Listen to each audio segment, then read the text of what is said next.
First thing, I don't know how many of you people are familiar with it. I don't want to bore you with things you know, but most people, especially younger people, think that Rudolph began with that TV show.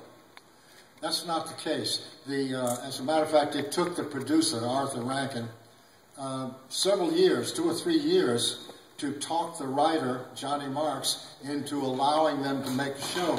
He was afraid it would ruin his Christmas song. The song was written in 1949 by Johnny Marks, who took it from the story in this little book, which was a copywriter from Montgomery Ward in Chicago wrote it for a Christmas presentation or advertisement. I can't find the word I want. And a promotion. And the book was put out for that purpose. About 10 years later, in the late 40s, the same writer published it and got control of the copyright, which had been owned by Montgomery Ward. And then in 49, the song was written, and Johnny Marks, being a songwriter from the Tin Pan Alley, as they call it, of New York, he wrote several other songs, and he was one of the old-fashioned guys who plunked out his songs on a piano, like a parlor piano, you know. And he used to say that he and Irving Berlin, were the only two left from the old days. And I thought that identification was pretty brave. But he wrote the song. Gene Autry, a name that younger people, us older people would recognize, was a big cowboy star who rode a horse and played a guitar in those days, and he would sing ballads. He did the record. He didn't want to do it, but his wife thought it was cute, so he did it, and it became one of the biggest selling records ever made. It made him rich, the one record. Johnny Marks, the writer, had wanted Bing Crosby to sing it, but Bing didn't like it, and nobody liked it. So this singing cowboy did it, and the record is played to this day. It's a Columbia record. So the song was already a hit. Johnny Marks was already a wealthy man. He published it himself. Some reason, the writer of the book and the original story doesn't appear in the song, and it turns out he was Johnny Marks' brother-in-law. It was all a family thing. Apparently they worked it out so everyone was happy. But that's how it started. Now the show came about in 1963. Late in December of that year, I had a call from a fellow, Jules Bass, who I knew slightly, and wanted me to come down and talk to him, and I did.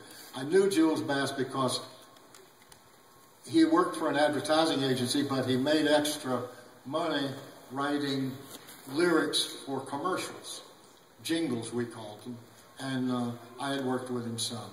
His partner, Arthur Rankin, was an artist at ABC Network in New York.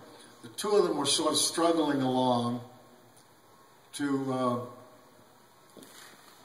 start a production company. It wasn't called Rankin Bass, it was called Videocraft International Limited, which is far more prestigious than anything they had done up to that time.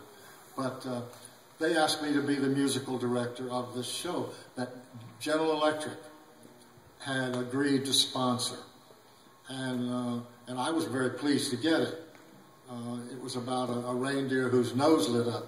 And that didn't excite me all that much, although I knew the song. And as an arranger, I had written several arrangements of it for various people.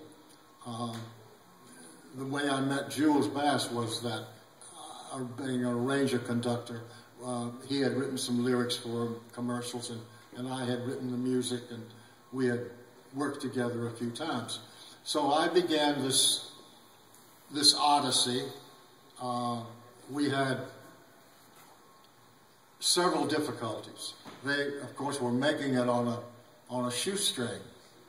They had gotten money from the bank to, of course, that's how you build a TV show, the way you build a house. You go to the bank and you get some money, and then when you get the roof on, they give you some more money. When you get the siding on, you get some more, you get it all finished, you get the rest of the money. And if the thing is successful, you pay them back, and it's like building anything else. So we had our troubles. It was decided we'd record the music in London. And I had never been. I was over in Europe in World War II. But we bypassed England and landed in France. So I had never been to England. And going in, well, first we had to go to Frankfurt because it was foggy. We got back to England. And they went through my luggage. I had put my passport, I very dumb, had put on it my occupation as a musician. Now, I don't know if we have any musicians here, but musician is like a drug addict and an undesirable person. And they went through, it was like a training exercise. They went through everything in my luggage. They said, "What's your purpose here, Mr. Laws? Do you use any drugs, sir?" And they actually did. And I got through it fine, and I learned a lesson. I had my passport changed to composer, which is, as far as I can tell, an innocuous ne'er-do-well. I never had one bit of trouble in 20 years of going to England after I put composer on the passport. And so that's how we did that. And we recorded the music there. We had some union problems, too.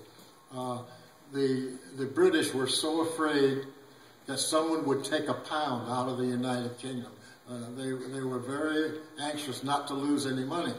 But at the same time, every time you turned the radio on over here, there was an English singer with a hit song. And it didn't make much sense. But we got it recorded, brought it back, and I told you we did it in 3 continents. The singers were in New York. We dubbed in the singers. We went to Toronto, dubbed in the actors and their lines, and we got all that done. And then the producers had to take it to General Electric because the chairman of the board over there, very hands-on with the thing, and he had to say he liked it. So he did like it. He liked it so much he wanted to fix it. So he did, but he was right. He said, "You need a celebrity." Now, everybody knows that Burl Ives is identified with Rudolph, but we've made the whole show without him. And then you have to be careful. Burl Ives was the perfect figure. He had won an Oscar as an actor. He was known for his folk singing. There were no bad stories about him. You know, this was a family show. Rudolph would be in the GE Fantasy Hour, they called it in those days. So we had to redo it. I had to rewrite the vocals where the choir and maybe a couple of solos from the choir had done the singing. Now I had to move them to a background situation and make Burl the soloist. So I had to very quickly rewrite the vocals. So we did that. Then we recorded it all again with Burl. And Burl was a sweetheart. He could have complained a lot. He could have said, "I want this in another key."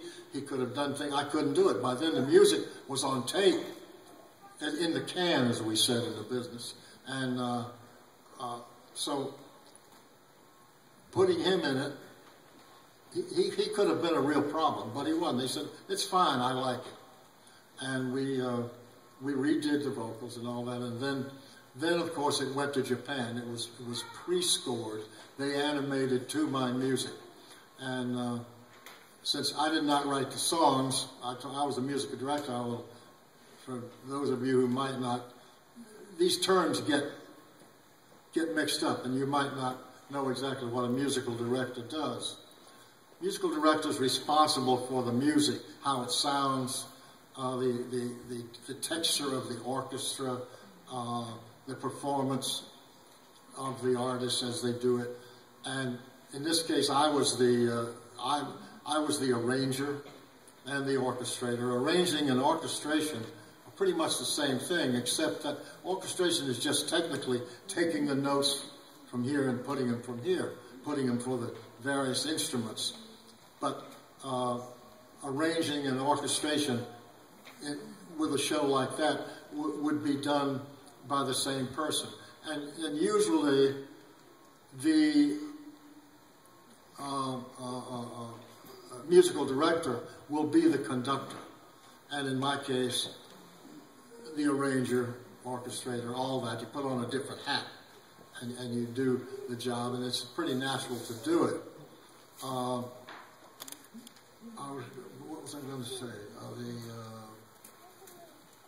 Anyway, the show was then complete, and the pictures went off to Japan, where I've told you they shot one thing at a time, and it took a whole studio. It takes a year to make a show like this, and it came back, and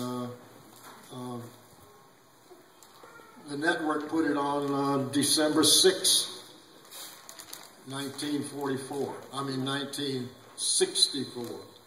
and that makes it 47 years old. I never thought that it would last that long. I think Dee Dee said it was made and planned for 2 times. That would make the budget paid for, and it would make money. So it's all these times. It was made for NBC network. I think it's run for many years now on CBS. I don't own any of it because my job being a music director and an arranger, director, does not put me in a position to gain royalties. After that show, I began to write songs. It was such a success. Johnny, by the way, was unhappy. Johnny was sort of a problem. He was in another world, and he was paranoid. All these people who've written a song like that, they're afraid you're going to hurt it, and he was very paranoid in that sense, and got very nervous, and he threatened to sue after we were through because the arrangements were not always what he thought they should be. The show was such a success, he dropped the suits, and he became bigger and bigger, and of course it made it a whole different property. So that is more or less how it happened from my point of view. We went on to do 25, probably more, and Videocraft became Rankin Bass, and that name now to most people is recognizable. We were great friends through most of it, and we disagreed at times, but I stayed for the whole thing. I never belonged to them. I did it all as a freelance person. I did little else after that. We did at least one of those things every year, and after that one, Jules and I wrote songs. Jules Bass, he was a pretty gifted lyricist as well as a business person. So we wrote